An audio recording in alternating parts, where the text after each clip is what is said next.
Durex, c'est un club qui a ouvert en 1953. Au départ, c'était un restaurant-club de jazz et puis c'est devenu un club de variété, on va dire, dans les années 70 pour devenir un club de rock ensuite. Et en 1988, des Anglais sont apparus en France avec une nouvelle musique, la musique électronique et les soirées jungle.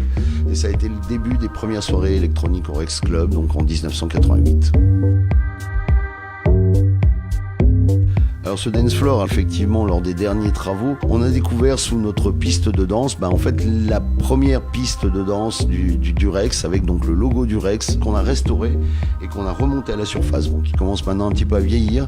Il faut savoir que cette piste est historique et qu'effectivement quand on l'a retrouvée, on s'est dit il faut la remonter, d'où le logo de nouveau au milieu de la piste de danse du Rex Club. Quasiment toute la scène électronique est passée par la cabine du Rex Club. Elle a été déplacée, il faut le savoir, au début elle était dans le coin droit et donc la cabine a été placée en fond de salle, ce qui permet d'avoir une très belle visibilité de l'ensemble de l'établissement sur l'artiste et qui permet également à l'artiste d'avoir une très belle visibilité sur l'ensemble du public.